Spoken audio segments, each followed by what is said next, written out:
Welcome to the Change Within podcast. My name is Gerard Uselli, and we are on episode 59. The episodes keep on rolling, and the change keeps on coming, one guest at a time, for them to understand their own perspectives and reflections through change.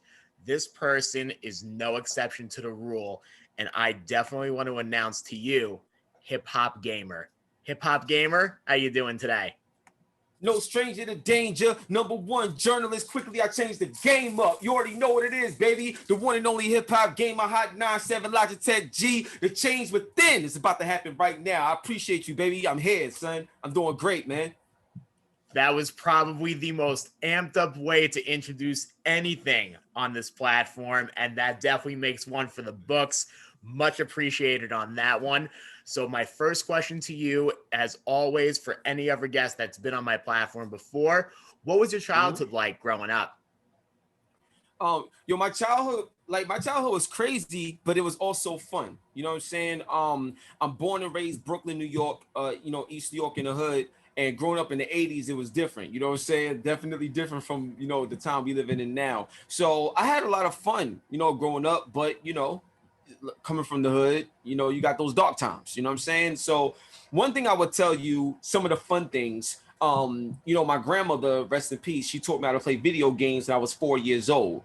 So I've been playing video games all my life, and sharing those moments with my grandma, was amazing, man. It's indescribable, you know what I'm saying? It was a great feeling.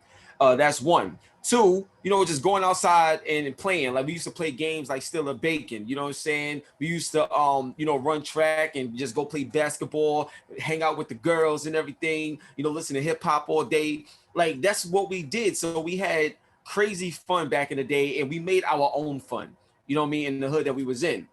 And then but there was times where certain times it wasn't always fun. I remember a real crucial, like scary time at my house where my house got shot up. And it was crazy because it was one of those situations where it's like when you're home and you still don't feel safe. You understand what I'm saying? Like having those uneasy feelings also shape your character as well, and just the realness of life and how precious life is, and how fast it can go. So, and another moment in my life that wasn't too good was when I got stopped by the police for no reason, but they pulled guns out on me. I had nothing on me, could have been dead. You know what I'm saying? Literally over nothing, like for real. So my thing is, we got good times with the bad times, but it's all real, and it all helped shape my character to the man that I am today. So it's all part of the journey. But that's a little bit about how I came up. I also wholeheartedly will say this, especially in the realm of video games, and this is a very generalistic type of statement.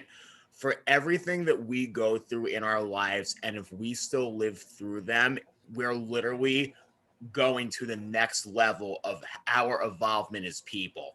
And I think no matter how Absolutely. you look at it, no matter what those types of scenarios are, if you've gone through some of the worst in your lives, the best has been yet to come. Woo!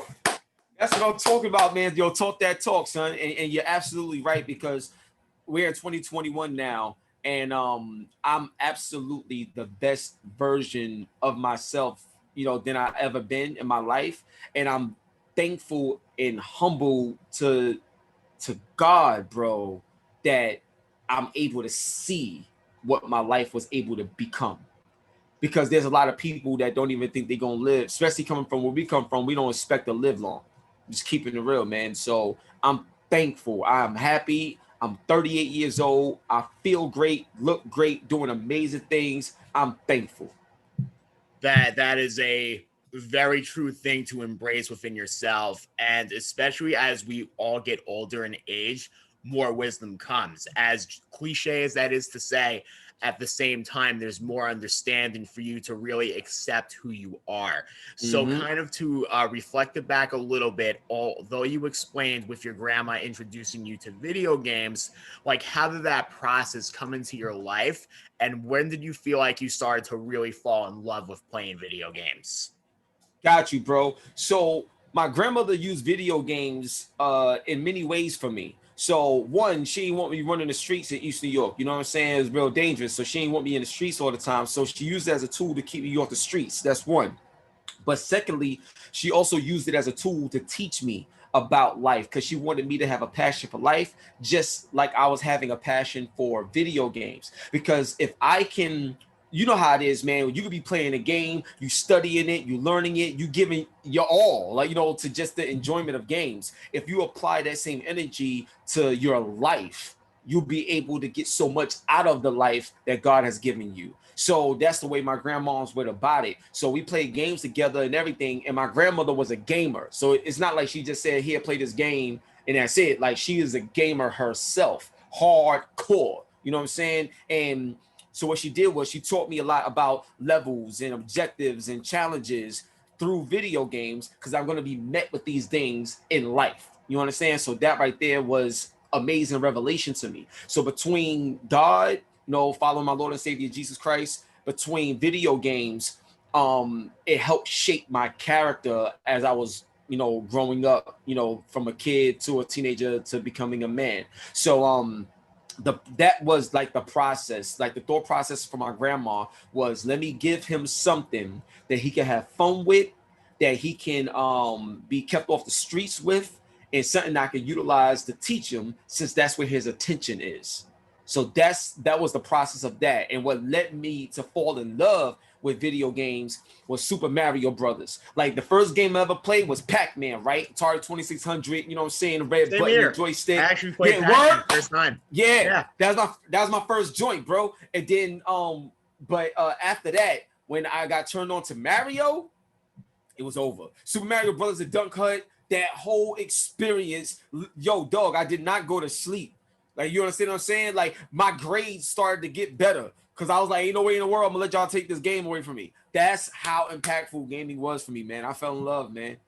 Well, Super Mario on Nintendo, and I'm gonna just reflect a little bit from my childhood as well. Something that's always interested me in the levels of that game is you feel like you've never played the same game like every day. Like, you felt like there was something of a different magnitude to your experience playing the game itself, and you feel like you were actually exploring the world within those dimensions.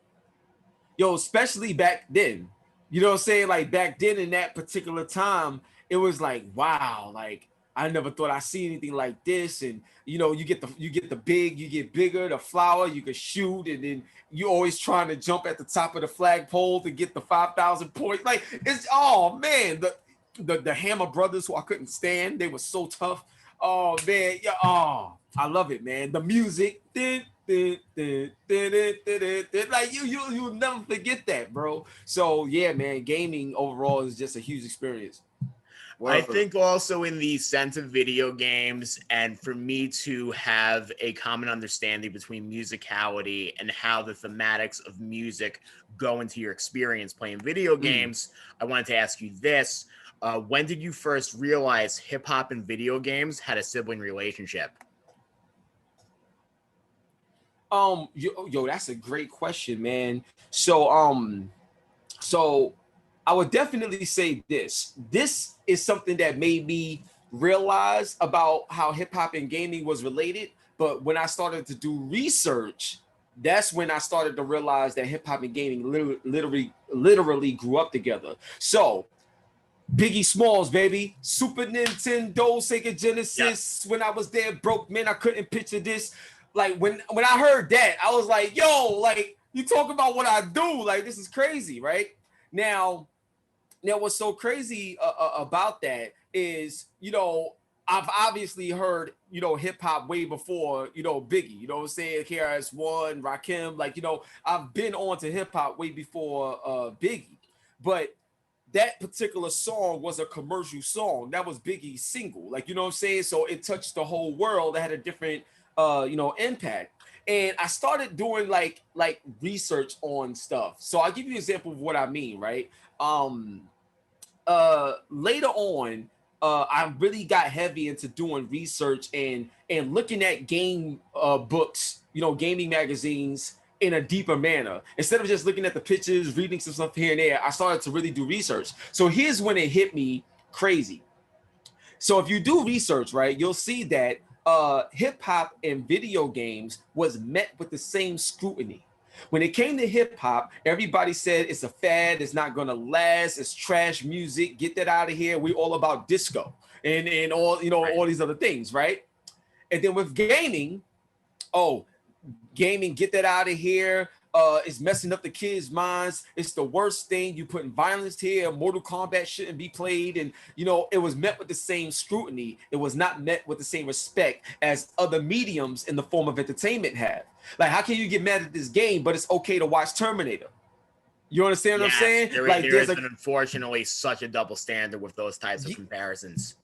Absolutely. It's a major double standard. It's a major contradiction. So what I realized was, you know, as hip hop and gaming as a whole was getting bigger, because they was met with the same scrutiny, and me being a gamer and me being a hip hop head and also me being a black guy, I started to see the relationship of everything, or in terms of the injustice and the discrimination on how everything is treated so unfairly in the cultures that we really love. So that's when I started to have a better relationship with hip hop and a better relationship with gaming. It became more than just playing and watching and listening. It became more of my lifestyle and my culture and how I actually express myself. And that right there to me was when I understood that hip hop and gaming was one and the same. And I had to make sure that both of these entities was a part of my life. I had an interesting opposite effect I wanted to share specifically for this interview. So I was playing Tony Hawk Underground, and I'll never forget this. I listened to Nas, "The World Is Yours." Of course, I've heard it beforehand. However, when I heard it in the video game, alongside atmospheres trying to find the balance, I actually opened my horizons past video games. But here's the thing. Here's the mix on this one. I will always look back with those two songs and never forget where I came from in the foundation of where I am today. Wow. And see, that's what I'm saying. It's like, it's one thing to have an experience of something and then you move on from that experience. Yeah.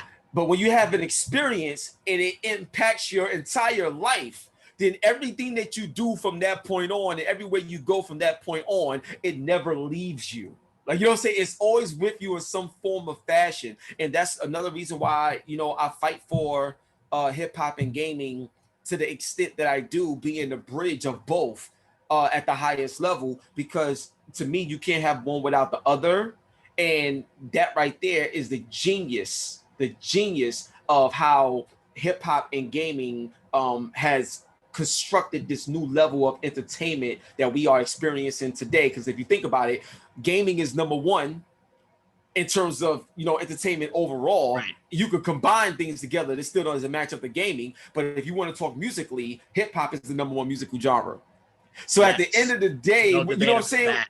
Yeah. So when you think about it, they started out with the same scrutiny and they both became number one in their respective fields. And me as a, you know, as a brand and a personality and someone that represents the culture, my entire life is based around those principles. Coming from the bottom, going to the top by having purpose and impact when you do it. So yes, man.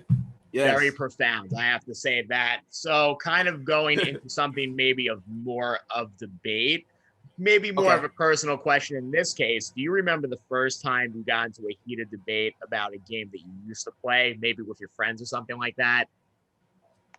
Yo, let me tell you something, bro. One of the biggest debates that I had was around Final Fantasy VII, yo. So Final Fantasy VII was one of my favorite games of all time, all right? All time. I beat the game, you know what I'm saying? It came with 3 discs on the PlayStation 1. Nintendo made a big mistake going with cartridges, so they lost the deal on it. Like, I remember the commercial, everything, right?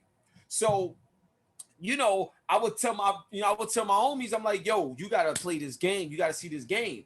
And everybody be like, yo, this is a game that white people play. You know what I'm saying? Like, dudes in the hood don't play these types of games. Get out of here, bro. And I'm like, what? Yo, you bugging, son. See, in my situation, I was never the type of dude. I wasn't no peer pressure like type of dude. Like, you know what I'm saying? You can say whatever you want, and I'm like, what? Do something. Like, you know what I mean? My energy was like that when I was younger. So I never, you know, dealt with that bullying stuff. Like, you know what I'm saying? You say something crazy to me, we get it on. And I get that from my pops. You know, my pops was, you know, gangster. You know what I'm saying? So my thing is, what's so funny is the more I played Final Fantasy 7, right? Here's how I got dudes to respect the game.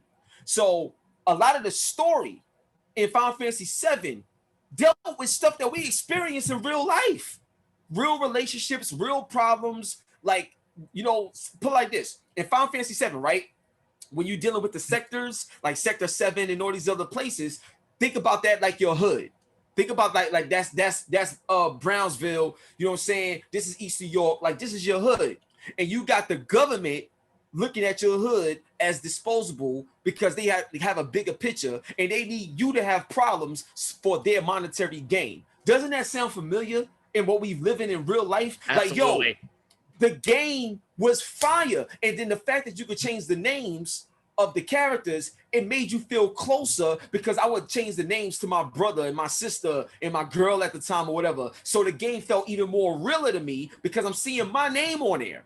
You know, like Cloud's name wasn't Cloud. You know what I'm saying? I changed the name. So when I would talk to the homies about like real situations, I would tell them, yo, y'all was trying to play Final Fantasy 7, but everything I just told you is in the game, bro. And they was like, word, all right, yo, I gotta check this out.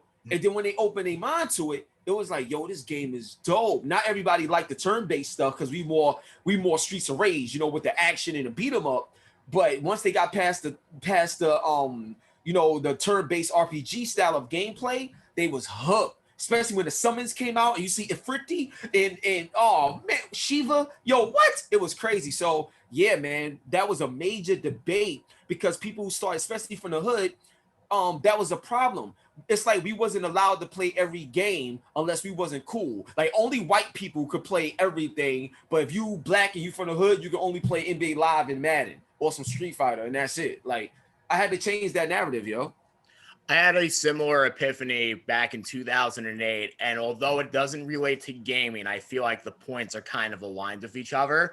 So this was back when Kid Cudi released Man on the Moon, and Kanye West was going into his Autotune phase where a lot of my friends were ousting, and I was one of the few that defended Kanye.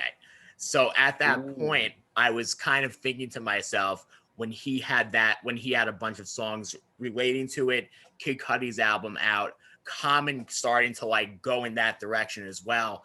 I said, although it's going to come in full circle, this particular phase in the next 2 to 3 years is going to determine how music is going to be made in the future. And of course, I'm not the type to really raise voice and stuff like that, but I want to make it known that those were the types of elements that construct itself to more of a futuristic narrative. And you know, like I love these types of conversations, man, because they're very thought-provoking, and I love debates that have purpose. I don't debate just for the sake of debating because because I think it's a waste of time if there's no purpose or growth purpose. If I debate anybody, bro, I either I'm looking to learn something in this debate, or I'm looking to help educate someone that didn't know any better in a certain situation within the debate. But it has to have like a purpose, or it could be a debate where it's entertaining for other people to watch, but through that entertainment, they get a gem, you know, something that they can utilize going forward. But if we just talking just to talk and it's redundant, it's pointless, and I don't get into debates like that. So it's very interesting that you mentioned about the Kanye 808s and heartbreaks and all that other stuff. That's very, very interesting that you brought that up. Absolutely. Crazy. And kind of going into the comparison of how much video games have evolved over time, because this is also a point for where that was derived from, because you think technology evolves itself so sporadically, it's hard to keep up with, and I commend you for you doing so. So this is my question to you. What do you think needs to change now in the video game industry? Oh man, there's so much that needs to change, you know, but there's so much that's great, don't get me wrong, but there is a lot that needs to change. So that's a very broad question. Yeah. So I'll just tackle some things that I think should change based on that question. One, accountability. I think accountability needs to happen. What I've seen, like I give you an example of what's going on right now. So you see how everybody is supporting Black creators and stop Asian hate, and everybody is just cheering this stuff on and stuff like that. We're in 2021. This stuff been happening since before I was born. You understand what I'm saying? So why all of a sudden now, as a collective in the industry at once, everybody just all of a sudden cares about diversity and inclusion, and they putting their money where their mouth is and doing all these things at the same time. Just by that alone, you can tell that it's not all the way 100% genuine. There's a profitable gain off the pain of other people suffering. And what I don't like is that you have a lot of people that was once against supporting everyone, but they only wanted to support one group of people.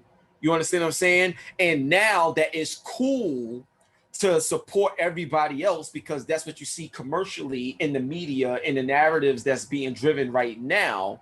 They want to hide on the back end because they know they play a role in the problems that we have and the injustices that we have, even in the gaming industry, in terms of the way things are divided and the way things are given in terms of opportunities to certain people. So because of that, there's no accountability. So people that's in a position of power, they never get a chance to be brought out publicly to answer for the things that they did, but yet they get the chance to hide and benefit from what's going on now.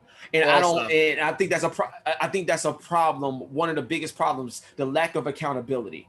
To dive a little deeper into that accountability thing, if I know I have a lot of power and influence, right, and I gain a lot in my personal life because of that influence. If I abuse that influence and I abuse people through that influence, I need to be held accountable for the damage that I'm doing to people. Because a lot of people's livelihoods could be in my hands based off what I say. And it could be used recklessly, but if there's no accountability, when everything is good, you can take part in it. When everything is bad, you can hide. And what's sad about that is that a lot of people are responsible for the bad, but you would never know it. But they get all the credit when everything is good, so you think they're great. And that right there is very unfair. So that's one thing I will talk about is accountability. And the second thing, just to provide variety within your question, because it was broad, the next thing that I would want to change is the education in the gaming industry overall. A lot of people don't understand that, especially when it comes to now with influencers and things of that nature, influencers don't understand that they are real estate. They don't understand the value that they have right now. So what's going on is like you'll have people, and everything that I'm telling you, like I can prove, and I know this. See, in my situation, I'm on the front end, I'm in the middle, and I'm on the back end of everything going on in the industry. There's a lot of things that you've seen, experienced, and witnessed that I have involvement in that a lot of people don't even know I have involvement in. Like, you understand what I'm saying? So I know what I'm talking about. So back to the point. So the point I'm trying to make is right now, a lot of these influencers, they are real estate. And what I mean by that is the more you secure the deals within the individuals that are streaming and getting the word out, getting the message out on products or experiences or events, so on and so forth, the more you can lock them in, they become property for you to get your message out or do whatever you want to do from the top. You understand what I'm saying? Yes. Now, the influencers, they don't understand what their value is, because think about it. If let's say you still got a 9-to-5 job, right? Right. But you really want to do gaming as your full-time job. So if I come through and say, yo, I'm gonna give you $75,000 a year to be a part of this organization, but it's exclusive. So when you work here, you're only for here. You can only represent my product. You can only represent my such and such, and that's it, right? So what happens is you start to lose your value based on the deal that locks you into something. Because now you can't grow the way you want to grow. You could only grow within the realms of this particular deal you signed and locked into. But think about it. If you never seen this type of money before and you never had this opportunity before, most likely you're going to jump towards it because you don't even know your own value yet. You understand what I'm saying? So to me, I think more people need to be educated on their value and the deals that they're making and what they need to ask for in order to have longevity and happiness in their decision making in the field that they love. And ultimately, what you just did was describe the effects of having a 360 deal in the music industry, but just compelled throughout the video game circuit. I mean, that's ultimately what this is.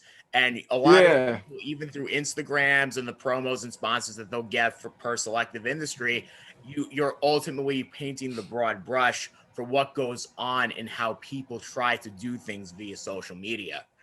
Yes.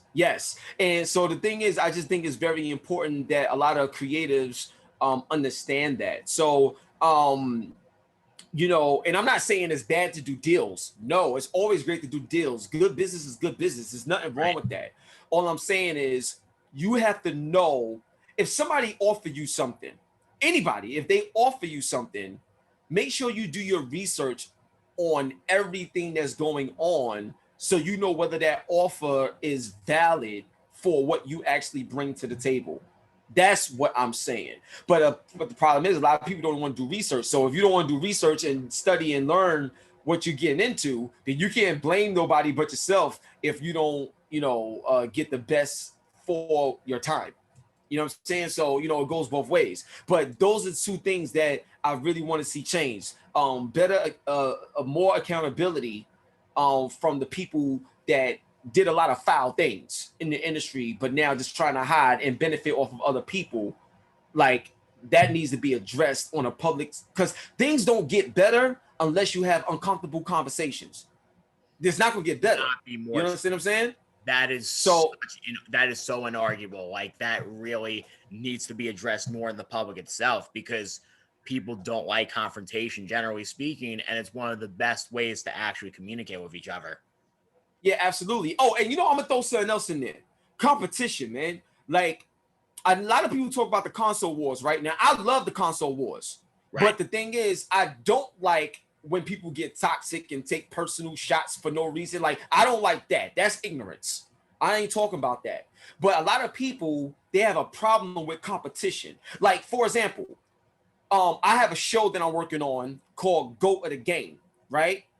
I'm not saying that because it sounds nice. I'm the best, period. Like, and if somebody out there felt like, well, why HipHopGamer says he's the best, I could take my resume and put it up against any situation, against anybody, whatever it is, go toe to toe, and I'm going to stand strong in my position. You know what I'm saying?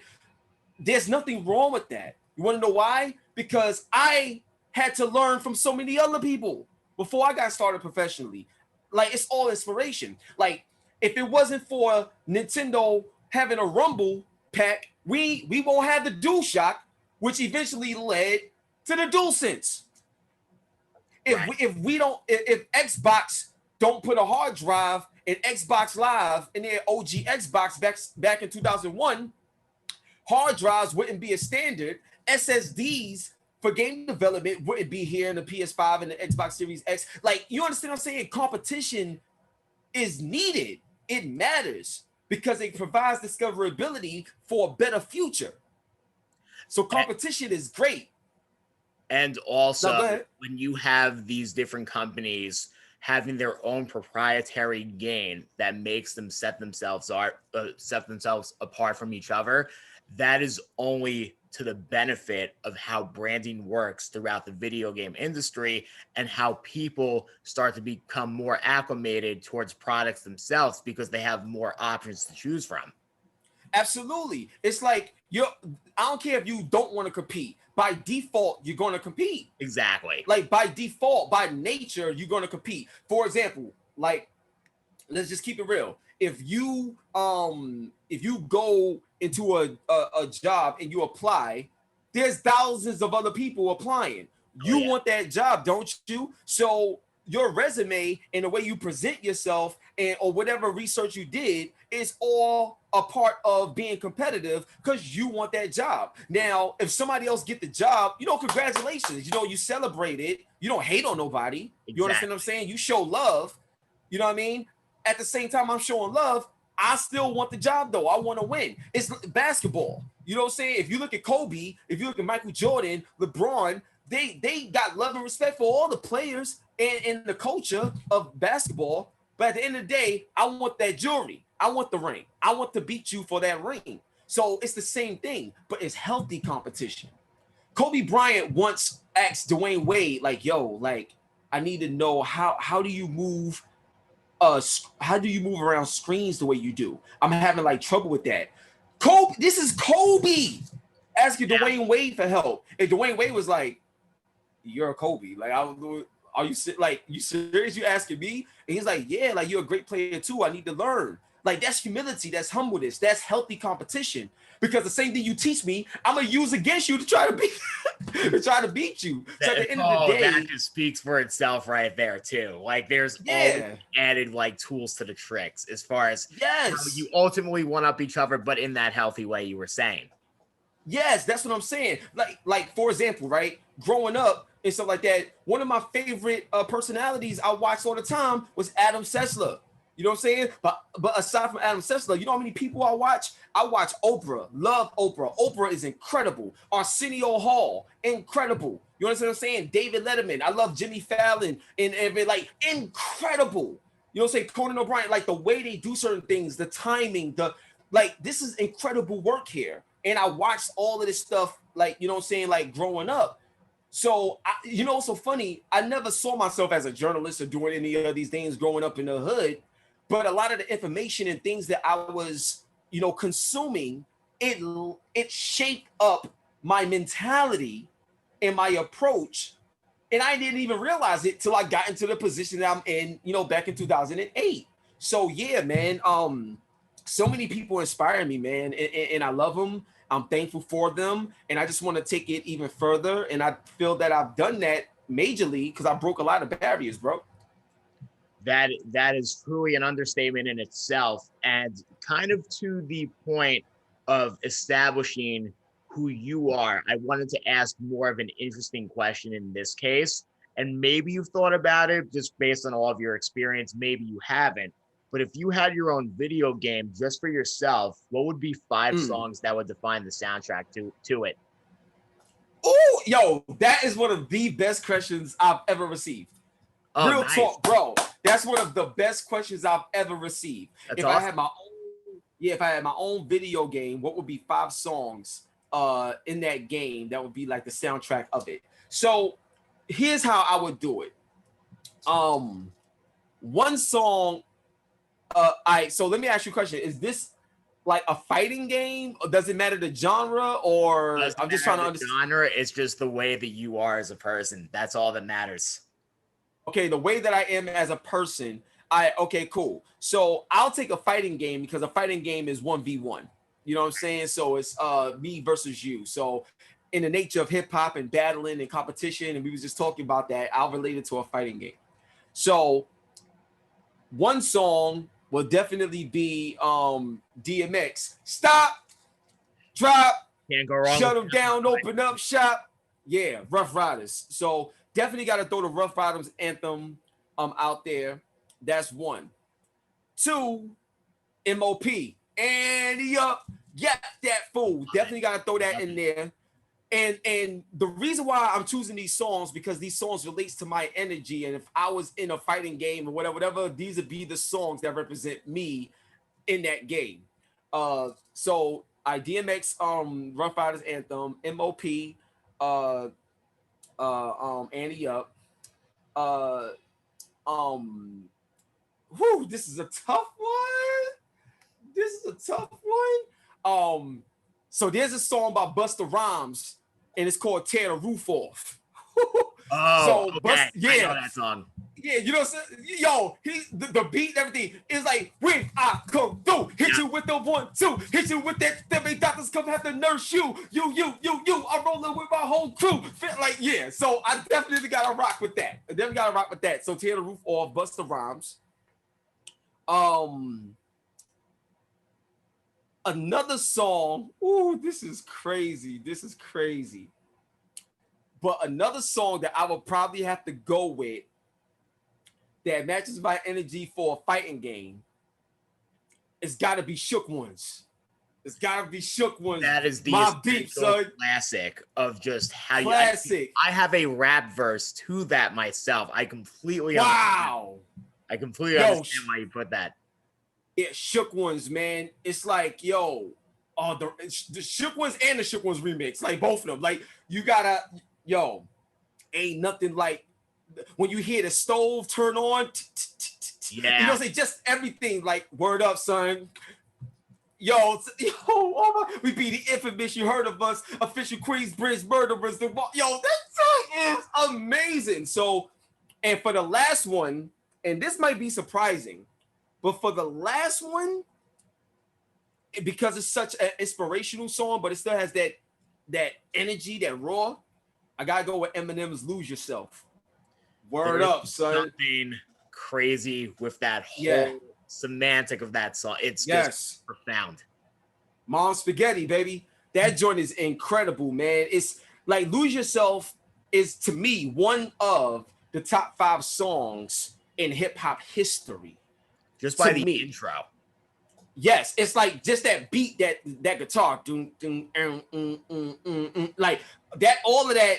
It is timeless, man. It's one of those moments where it's kind of like, to me, "Lose Yourself" is the song that can help someone eliminate any fear that they've had throughout the journey in their life. It's one of those moments where it's like, look, it's ride or die time.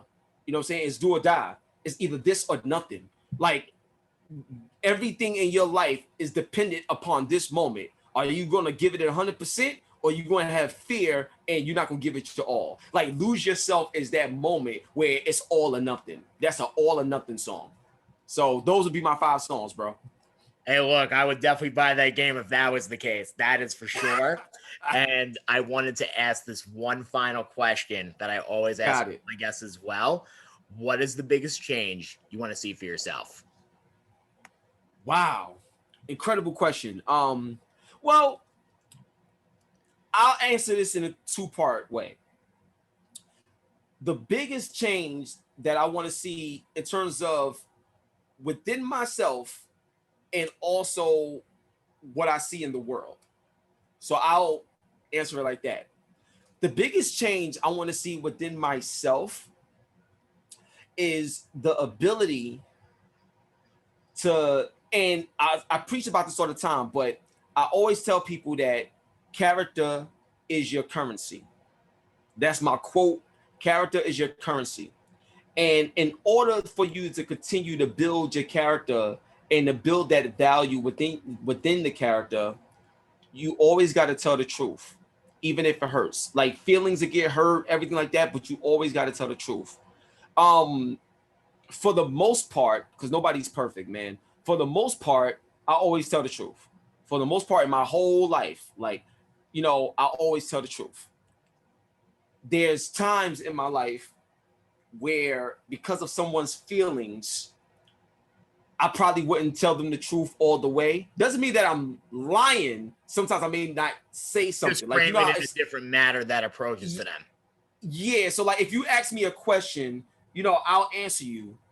But at the same time, sometimes I may feel like if I say this, it might break them so much to the point where it could hurt them. And I don't want to hurt them. I want to help them. But sometimes in the process of helping somebody, they have to feel pain. So it's tough. The last thing I ever want to do is rob somebody of their blessing and rob somebody of their growth. And a lot of growth comes through pain and being uncomfortable. So the change that I want for me within is to be able to, at all times, 100% tell the truth instead of most of the time tell the truth. Like, you know what I'm saying? I want to be able to 100% at all times tell the truth, even if it, no matter what the consequences are, whatever it is in my life and how I became who I am was because of truth. So I want that same thing for everyone else. So that's one thing I want to have change with me. And in terms of the world, love. What I want to see in terms of a change in the world is I want everybody to lead with love. Now, don't get me wrong. I know there's a lot of people out there that don't believe in God, or, you know, they are against, you know, religion, or they don't believe in Jesus Christ. Like, I get that. And, you know, if that's the way people feel, that's the way people feel. I'm not the type of person to force things on anyone. You know, like, everybody have their own journey and they're walking it and they're living it. I respect that. What I can say is this. One thing that we all know is that if you do unto others that you want done unto you. So if we all show love to one another, let's say today, the 7 billion people in the world, let's say we just decided to hit the reset button. Every bad thing that has ever happened in the world, everything, all the ugly stuff was just wiped away from our memory. We was able to just start again, and we was able to lead with love 100% of the time. At all times, we was able to lead with love. If we was able to do that, we all will be able to experience heaven right now.